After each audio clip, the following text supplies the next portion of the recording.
We asked you to tell us what's left you feeling ripped off, and you contacted us in your thousands. You've told us about the companies that you think get it wrong, and the customer service that simply is not up to scratch. People should expect more from when they're paying for something these days. Everything you buy, I just think we're getting ripped off. You've asked us to track down the scammers who stole your money and investigate the extra charges you'd say are unfair. You have to rely on them giving you a fair price for something. You can't always rely on that. You don't want more hassle. You want them to honour their agreement with you. And when you've lost out but no one else is to blame, you've come to us to stop others falling into the same trap. That is disgusting. So whether it's a blatant rip-off or a genuine mistake, We're here to find out why you're out of pocket and what you can do about it. Your stories, your money. This is Rip Off Britain.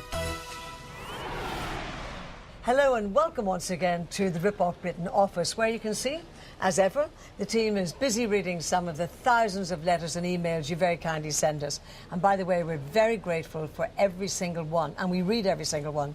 But while many of those letters are about subjects we've heard about or even investigated in the past, some stand out because they're unlike any experience we've ever heard of before. Yes, and it's some of those unique and in some cases quite extraordinary stories that we'll be trying to get to the bottom of today. And while each one of them is a truly one-off, there is something that each of them has in common.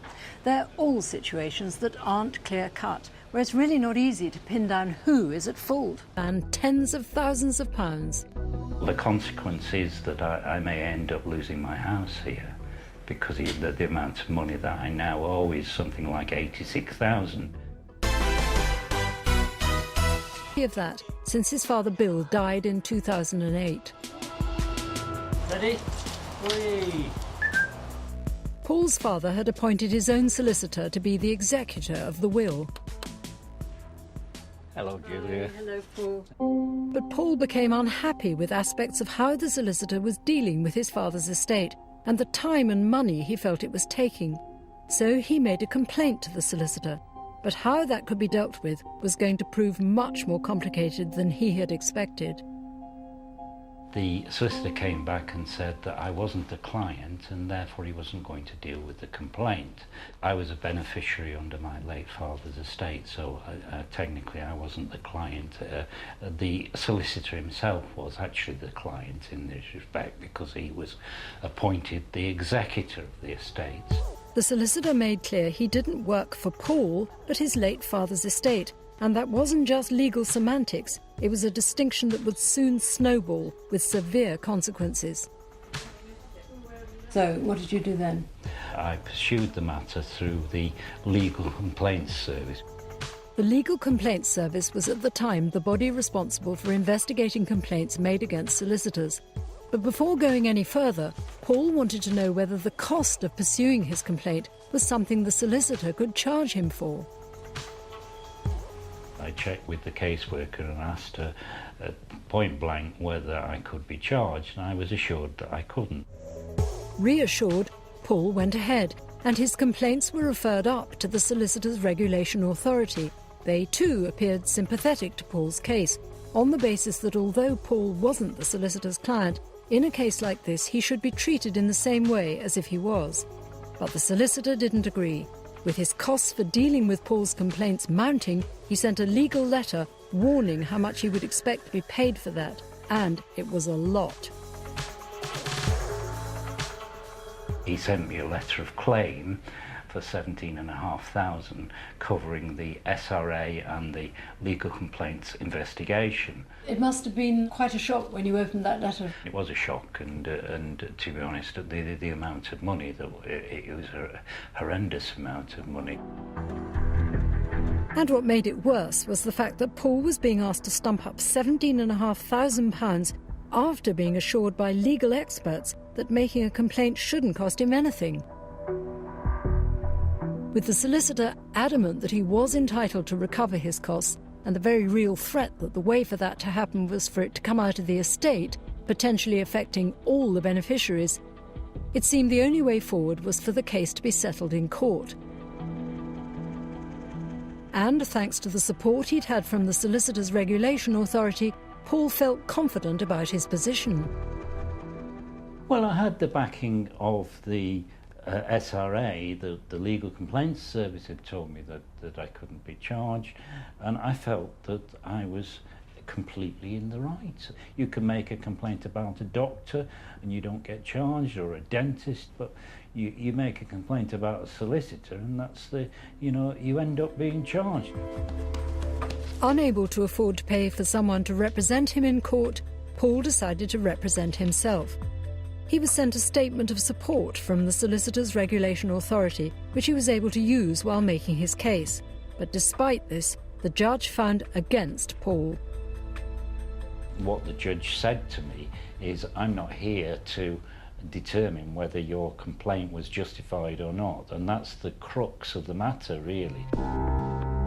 The ruling on a point of law was, as Paul had initially been told by his father's solicitor, because he wasn't the client, he could be charged for the time the solicitor spent defending the complaints made against him. But Paul now also had to pay all the costs and charges associated with the case coming to court, meaning the total amount he owed was rapidly spiralling out of control. So what was it like for you when you heard the judge ruling against you? It was devastating. And the consequence is? Well, the consequence is that I may end up losing my house here, because the amount of money that I now owe is something like $86,000. Whatever the legal judgment, that's a devastating price to pay for pursuing a complaint. Paul continued to fight his case, enlisting the help of his local MP, Simon Danchuk, who tried taking it right to the top. My constituent, Paul Cowdrey, is to lose his home after raising concerns about overcharging. Yeah. Well, I'm happy to look into this case. As the honourable gentleman will know, the legal regulator, they are independent of government, so it's not possible to intervene directly, but what I can do... But there was nothing that could change Paul's situation or overrule the word of law. In a further blow to Paul, the Legal Complaints Service, the body which advised him on his complaint in the first place, has since disbanded. But Paul feels someone should still be responsible for decisions they made in the past. I sought advice from the Legal Complaints Service and said, could I be charged if I made a complaint through there? And they assured me I couldn't. I got bad advice. I don't think that was reasonable or fair. At the time we filmed with him, the amount Paul owed the solicitor and had to pay off the rest of the associated legal fees had ballooned to a total of £129,000. We asked the Solicitors Regulation Authority what they now think of Paul's case. And they told us that while they sympathise with Paul, and normally would not expect solicitors to charge for dealing with complaints, in this case, the costs incurred from dealing with Paul's complaints went beyond the usual. They said that Paul ably argued his case, and that the issues were properly debated. But once the court had ruled on the question of charging, it would be inappropriate for the SRA to seek to deal with the issue. We also contacted the solicitor Paul had complained about in the first place. His representatives stressed that his work as executor had benefited the estate as a whole, and that Paul's complaint against him was not supported by his siblings, the only other beneficiaries of the estate. They went on to say that the matter has been subject to careful and detailed scrutiny in court on 5 separate occasions, and each time the decision has been against Paul. And they recommended that anyone considering making a complaint of this kind exercise considerable care when doing so, as, in their view, if Paul had taken independent legal advice at various stages, he would almost certainly not find himself in his present predicament. But at least the situation shouldn't now get any worse. To stop the amount owed spiralling further, in July 2014, Paul and his wife pulled together as many assets as they could to make a settlement with the solicitor that resolves the debt and allows them to keep their home. But Paul still feels that he was given the wrong advice by the Legal Complaints Service at the very start, and he doesn't see why he should be paying the price for that. I'm not prepared to back down any further, and if I have to take it to the European courts, I'm perfectly prepared to do that. Very determined.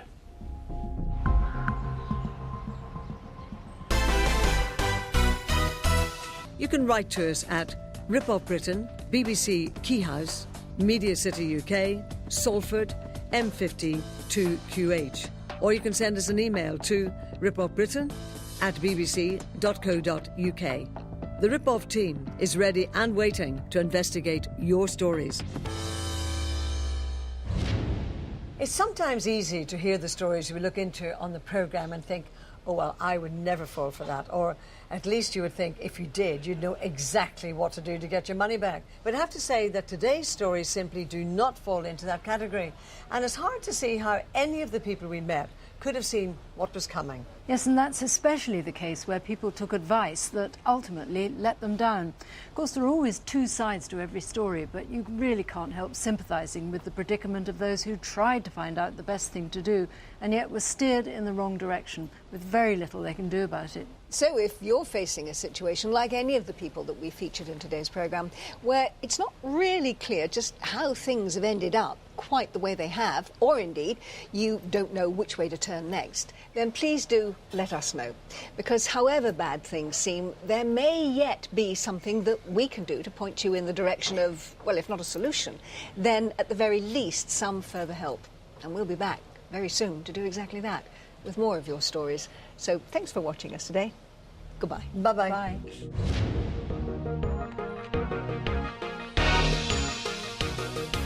Just how do burglars find their way into your home? Break in Britain, The Crackdown is at 11:45. While Gloria's back here on BBC One at 3:45 with Home Away from Home as we swap Ascot for Sunderland. And next we're visiting a Grade 2 listed character cottage in Devon on Homes Under the Hammer.